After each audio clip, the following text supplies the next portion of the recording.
Hi, Philip. Welcome to the show. Sherry, it's so great to be here. Thank you. I'm so excited to have this conversation. So, you are the head coach of Wits and Weights, and I know you also host a podcast. You're a husband and a father, and you help people build their best bodies and reclaim their time, and most importantly, really reclaim their health from, I think, a method in which we both align, and it's a very anti-diet method, and really just helping a person more get in touch with what resonates with them the most in order to take action, and more importantly, sustainable action. And so maybe we'll just take this opportunity for you to introduce yourself and share how you got into this space. Sure. Yeah, Sherry. I think we met through our podcasting. So I do host the Wits and Weights podcast. And I got into that when I got into my personal journey with lifting and nutrition right around 2020.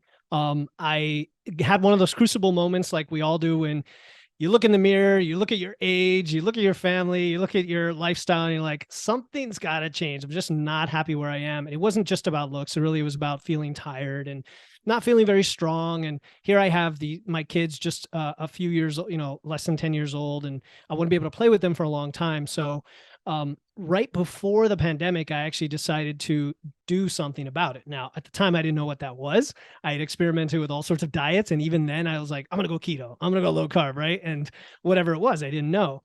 And I was lucky enough to have a coach, a strength coach, who introduced me to strength-based lifting. Mhm. And by that, I just mean heavy lifts, not cardio, not a lot of endurance type stuff, just lifting heavy weights 4 days a week. And that started to help me feel better about myself. I started to feel more capable. I started to get strong. At the same time, I still didn't understand nutrition, right? So throughout this process, the pandemic occurred, the gyms closed down, and now what do I do? Rather than make an excuse, and I'm a big fan of like being creative with what you have. Like if you don't have something, be an engineer, put the engineer hat on, which is what I have been for many years of my life, and come up with a solution. For me, that was hustling, finding, a barbell, finding a rack wherever I could, putting that together and continuing on. Of course, throughout this process, I'm fueling my performance. I'm eating, I'm drinking, whatever. And when I say whatever, I mean whatever. so, so I quickly gained a lot of weight. And, it's something we all do, and we don't necessarily want to do that. It's not about the scale per se, but it is sometimes a data point along the way that gives us an overall picture of the things that we're doing. So I gained a little too much weight, but I was getting stronger. And I said, all right, well, now I need to kind of go the other direction, figure out how to dial this in. How do I actually control my body composition, my health? What about things like my heart rate, my saturated fat, my cholesterol that are all starting to climb? How do I deal with those? All of these are important. And when you improve one of these areas, they tend to spiral into the others, Mhm. right? Like you don't have to say my only goal is looking good or my only goal is this. They're all okay. Like whatever your goal is, it's okay. And they all tend to help each other. So late 2020 into 2021, I started to research nutrition and evidence-based nutrition specifically. So a podcast like yours and many others like it would have been on my feed at the time because I was just consuming a lot of information and starting to realize what was the quackery out there Right. versus what made more sense, right? Um, so then I came across the muscle and strength pyramids. I came across flexible dieting. I came across evidence-based practices. And I started to just track and measure. Now, when we talk about anti-dieting, that doesn't mean anti-everything. It doesn't mean you don't have to measure things or track things along the way. It helps to understand what you're doing. And for some people, that could be tracking food, tracking weight, tracking measurements, tracking how they feel. There's all ways to do it. And I did that. And I created a new level of awareness. I said, whoa, I'm not eating enough protein. I'm not quite eating the quality food I want. I'm not eating the fuel in terms of carbs for my lifting. I need to shift all these things. I did that and I started to see results. And Sherry, the revelation you get when you personally are like, I can control my physique and health on my own with my two hands, Right. it's like no other, right? It's like, I don't know, if you built a house on your own and you look back and said, wow, I did that on my own and it's possible.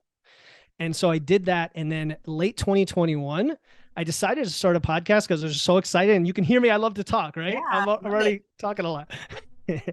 So I love to talk. I started a podcast, started sharing all of that. And then just by chance, one of my coworkers at the time who also listened to my podcast, I invited her on. She was a power lifter, and she said, I need a nutrition coach. She had been working with one for a while, and she said, well, the difference with you and my other coaches is you make it understandable as to why we're doing this. Mhm. Like, what is the body doing when we feed it this or make this choice? And we started working together, and I launched my business at the time, and it's been now about 2 years and helped a bunch of people, but that's where we are today. Congratulations. That's so awesome. And I want to thank you so much for making that point so clear that anti-diet doesn't mean don't track and eat whatever you want. Anti-diet really means to me this direct connection that you have with yourself where you're able to start to feel what is right for you and what is not. And now that comes out, I believe, in our performance, in our sleep, in our energy levels. And it's not about just eating whatever we want, whenever we want, in whatever quantities, because as you know, it's not about the weight, but I'm sure you start to feel that it starts to impact your performance as an athlete when you're not eating the right foods that fuel you, correct? That is totally it. If you tell me that you're tired Right. or you've got adrenal issues, or and I have a lot of female clients, and I know a lot of women listen to this podcast, there's a history of hormonal dysregulation and all these other things that come out in your biofeedback. And all of a sudden, when you tie that to the input, which could be carbs, right? Just, hey, let's just tweak the carbs and see what happens to your energy, see what happens to your digestion. And when we start to see a positive feedback loop from one of those choices, it reinforces that maybe that choice is for you. So good. So good. Okay, so let's just rewind a moment to your process and especially about the scientific based process. So, what does that really mean? And how can that help somebody who is currently struggling with their weight and diet specifically learn to really harness that power of intuition without getting sucked back into another diet or another mode of restriction? That's such a great question. Like, what does it mean? What does evidence-based practice mean? And a lot of times people think it's whatever a research paper says, because there are a lot of influencers, especially the ones that get a lot of attention and likes and follows, who just say, well, this says this, therefore it's right, and go make this choice based on what I'm telling you. In reality, science is all of the experimentation that humans have done over time, all of the anecdotes, all the personal experience, and the research all tied together, right? It's all of those things. So I like to talk about skepticism for the fitness industry. It's core to my podcast and like what I do. Anytime I hear anything that's just a little bit off from what I've heard before, I question it. And I question it. Not in a fringe conspiracy theory way, right? But just like, okay, let's go validate that. Also, even if 9 out of 10 people say X, Y might work for you. And that's how we get back to the individualism, right? So science to me is skepticism and experimentation. However, having said that, I don't want people to get like, okay, what does that mean? If we take something like food and protein, if we take something like protein, there have been numerous studies that show us that certain ranges of protein intake are associated with certain outcomes. So again, if you want to live a long life versus you want to build a lot of muscle really fast versus you want to hold on to your muscle and fat loss, they all have their place in terms of how much protein you might consider eating. And if you decide I don't care about science, I'm going to just eat half that much protein, you're probably going to pay for it with the results until you kind of feed that loop back in. So it's not like there's a right and wrong for everything and you have to do this, have to do that, but there's definitely what like the majority of our experience shows generally produces a certain result. And that to me is evidence-based. Right. Yeah, I'm totally with you. And I think that's so important what you said is first of all to be skeptical because not everything you're going to hear has to be truth, especially when almost everything now is backed by quote unquote science or there's some sort of evidence behind it, right? And the other big thing is the experimentation part, right?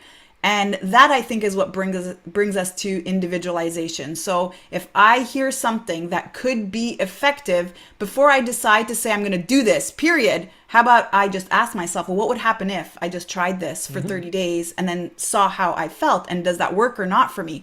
And so I think it's really important because, again, when we're on this search for maybe a particular way that we can transform our health and fitness, we are always looking for something absolute and most of the time cookie cutter. This worked for this person, so it's got to work for me. Or I heard there's this fad diet going on that all the celebrities are doing and it's working, and so it must work for me. But we're forgetting that first of all, food essentially is pleasurable. So we're supposed to enjoy our food. We're supposed to enjoy our process. And exercise and fitness can be so enjoyable if we also find the right activities for us. And so that's really important in terms of sustainability. If we're going to keep doing something long term, it has to be fun for us. The food has to taste good. And of course, we have to see the results. You said something really good in there about if somebody is doing something and they're told that this is the right thing to do, you're not even going to know one way or the other unless you try it yourself, right? And I've had clients, I have one that just signed on with me who the reason he hired me was because he can't accept his own idea that something different is going to work. And so he's like, I just need someone to like give me accountability and give me the freedom and safety to try it, knowing that I have you to fall back on, which is sometimes why we need a coach. And it was very simply the idea that he loves to eat a lot of meat and fat and, you know, things with that are fairly low in carbs, because that's over the years he ate a lot of vegetables and things like that. And kind of knows that his performance is suffering a little bit in the gym and he feels he needs more carbs, but doesn't want to let him do that. So it's kind of like helping him do that. Now, here's the thing. If 2-3 weeks from now, he all of a sudden doubles his carbs and he's like, I'm feeling terrible, this is not working, and my lifts haven't changed, that's the feedback. That's the data we need to say, well, maybe you were listening to your body the whole time and that's what you had to have. Or it changes and you say, great, now I've just discovered something new about myself. Yeah. Yeah, so good. I also want to come back to the point that you made about protein because, Philip, with all due respect, I want to call bullshit a little bit on this whole protein thing because I find that we make such a big stress, I find, in North America in general about how much protein to have. And especially in the fitness world, you should have so much protein and really focusing on the protein and focusing on the protein. But what I liked about what you said is, what are your goals? Is your goal to put on muscle? Is your goal to live longer? Right? Is your goal to change your body composition? So if we understand very clearly what our goal is, I think we can start to reverse engineer as to what it is that we need. And I can't tell you how many times I've seen this where people will have a goal to release weight, they'll go see a nutritionist or they'll go see a trainer who makes them up their protein to insane amounts, something very similar to what a bodybuilder would do, yet that's not their goals. And actually what they end up doing is putting on more weight or even resisting change because they don't actually need that much protein. And so the moment that they do start to cut protein and start to eat more leafy greens and more fiber in general, they are more satisfied with their meals. They're satiated after their meals. They're actually feeling full. They have more pleasure and diversity in what they can eat. And then their body starts to release weight. So just curious about this because I know there's again, so much information out there, but what is your perspective on that? That you're right. That it really comes down to the individualization of it. Now, I'll be honest, I have a specific clientele, right? I have a specific, ideal client or person that I work with, and they generally want to improve their body composition and they're lifting. And so there is a certain minimum protein that I encourage them all to get. And I explain why. And we go through, again, the evidence and why it says that. And we also get the feedback that we just talked about to say, if we just kept your protein where it is, let's gather data. And then as it changes, let's gather data. And you tell me what happened. And so we talk about the benefits of things like, okay, you've struggled in the past with your diet. Did you know protein is more satiating, right? It fills you up more. So if we try to increase our protein, will it help us manage hunger? So now we're not emotionally eating or binge eating because we're just, hunger is not as much of an issue. Or we talk about the fact that when you lose weight, right? And again, we're not chasing scale per se, but you do have a fat loss phase you can go through. And we're training, we want to preserve that muscle, but we don't have the amino acids coming in to replenish that scaffolding of our muscle tissue. We're going to lose some fat as well. So the scale weight's going to come down, but also your body composition is going to get worse, and that's not your goal, right? So, I could go on and on. It really comes down to education and why we're doing what we do. And then you're empowered and autonomous to make that choice if you want. Right. Yeah, I love that. And I think that's what's really important is the education key. And then, of course, just understanding what is it that I want to create. And that may require a different strategy than somebody else who's maybe got a very different background or very different experience around fitness in general. All right. So questions about, let's say, hitting a plateau. Because I know this is something that is one of your superpowers. So what would you do for somebody who's hit a plateau? And maybe first we can just actually rewind and talk about how do you know you're in the plateau? Yeah. One of my superpowers. I love it. Okay. It's true because plateaus trip a lot of people up, right? Like Yeah. if it's usually something you have a simple goal, you want to lose weight, you want to gain muscle, you want to do X, Y, Z, and then all of a sudden it stops working. This is where I go back to data and measurement. So if you work with me, we collect a lot of data. And for some people that might be overwhelming. You're like, well, I don't want to track all this stuff.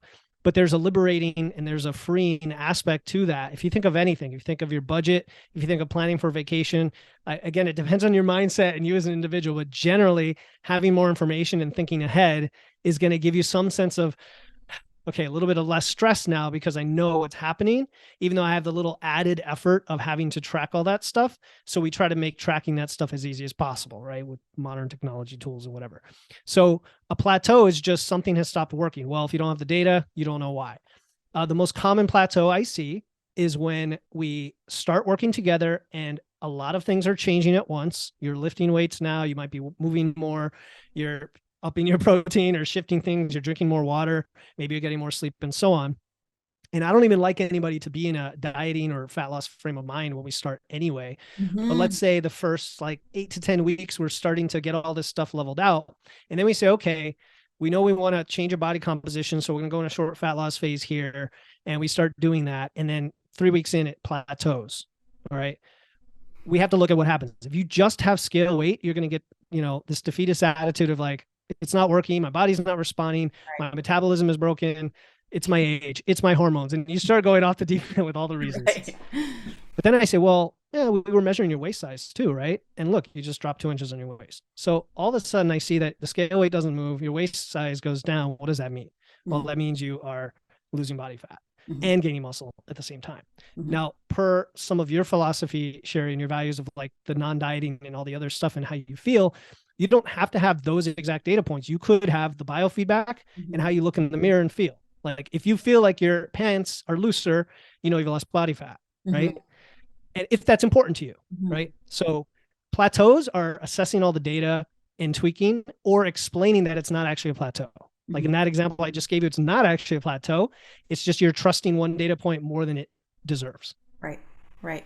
Yeah, I love what you said actually about just really understanding that what your intention is really affects the outcome, especially around creating disordered relationships with food. And that's the thing, is the way that I hear you speak and the way that you work, it's really about performance. It's really about you shifting your mindset. And the ultimate goal is not just losing weight and changing the way that you look. It's not just about appearance.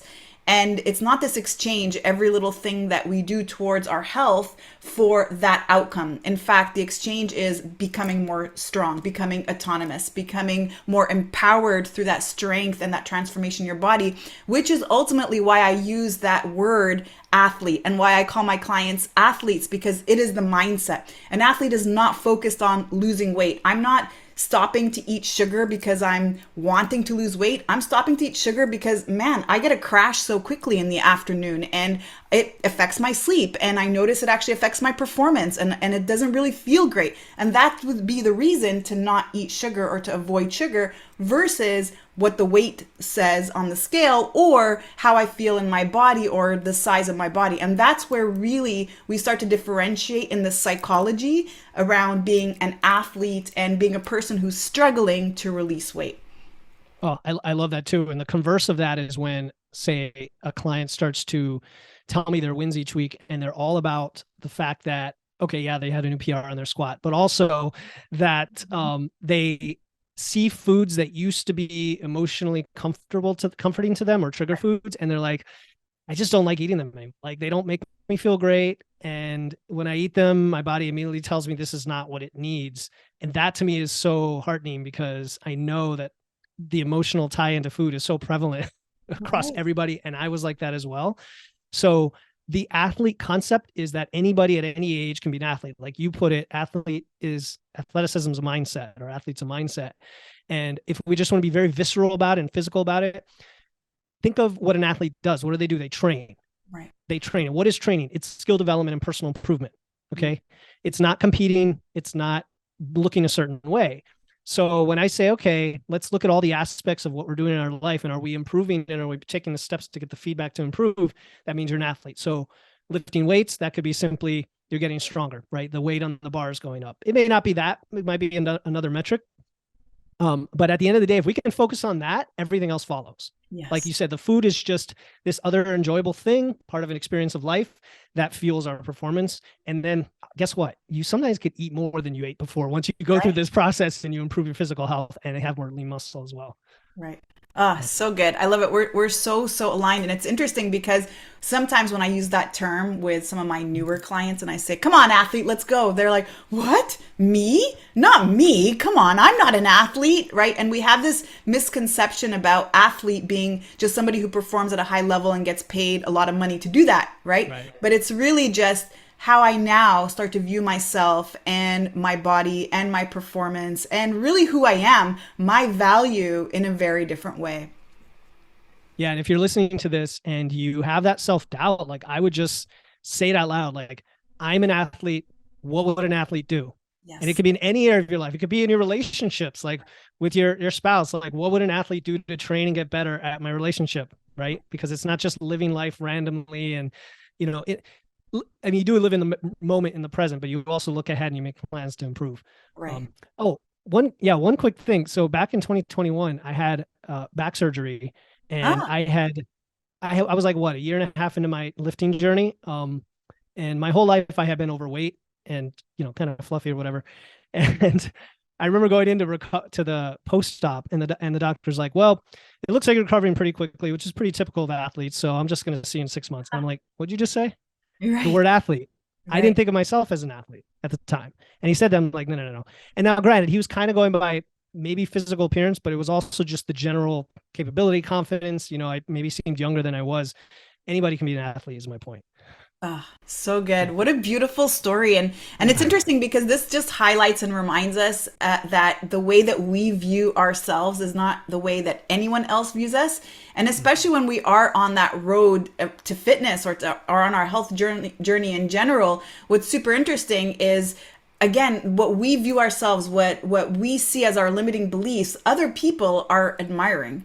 And it comes down to that athletic mindset is the intention as to why we do that particular thing. If I go for a run, I'm not thinking about the number of calories I have to burn to continue to be in deficit for the rest of the week so I can release weight. I'm going for a run because I'm connecting with nature or connecting with my body or just seeing what I can do for myself that day. Or maybe I'm wanting to make a PR today and I really want to just beat my previous time. And so it starts to change the reason why we show up for ourselves, and it goes from just focusing on punishing ourselves to get a particular result to really honoring ourselves and starting to experiment with what our body is actually able to do for us.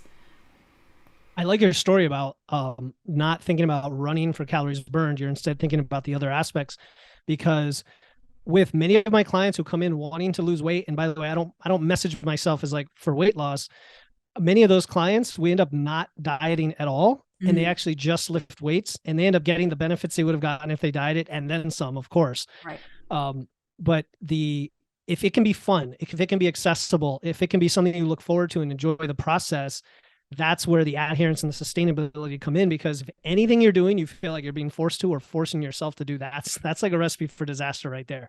Yeah. Um, even a fat loss phase, like for a bodybuilder or something who's trying to improve their physique, like if you really feel like you're forcing it and there's not some intrinsic motivation there, because things are going to be hard. Mm, Things are going to kind of suck a little bit sometimes when you're on this journey. Like we have to admit that, right? Even lifting weights can be hard, but then you get intrinsic motivation after the fact when you see the result. And then that just makes it easier and easier and easier, even though it's still hard, if that makes any sense. yeah, absolutely. Yeah. And the results are not linear too. We feel like, okay, I'm going to do this for this in return, right? And my app says by, the end of the month, I should have already released this many pounds. And that's the thing is, I think that's where we also trip up is that it is not linear. And like you said, you may be hitting a quote unquote plateau on the scale, but your body is transforming and your body composition is changing. And so that's why it's so important to go with how you feel.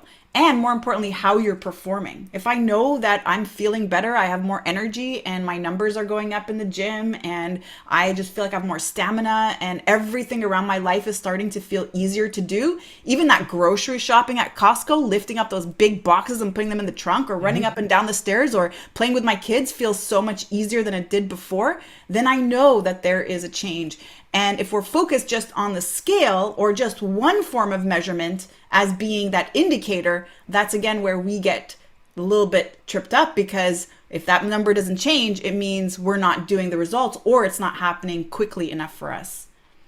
Yeah, I like how you mentioned all these other things that you notice about your life getting better when you improve your fitness. And I would go even further and say all emotional and physical health is tied together. We know this. We know this intuitively through all of mankind, but then we're now starting to see scientifically the connections, and even the connections that Eastern medicine makes with like meridians and all that stuff. We see how there's some maybe neurological basis there, where every little thing you do, let's say you went and you to the gym this morning, you felt really tired when you got up, you didn't want to go, and you're like, but I know how great it felt last time, so I'm gonna go. Okay, so that was hard, fine, and you go and you enjoy it. When you're done, guess what it does? It improves your mood for the day, right? Now you also know, well, I'm probably a little stronger, so next time I can lift a little more. And it just upward spirals into everything else. And that's like the positive psychology out of all this. So now we're talking mindset, we're talking mental and emotional health. So here's what I'm going to tie this to is gratitude. Like for those of you that don't have a gratitude practice, having a gratitude practice, even if it's just one thing a day that you write down that you're grateful for, also spirals back into this, because the more you're grateful for, the more you do, and the more you do, the more you end up being grateful for. Oh, so good. I could not agree more. I love everything that you just said. And that's so powerful. And I think an underutilized tool.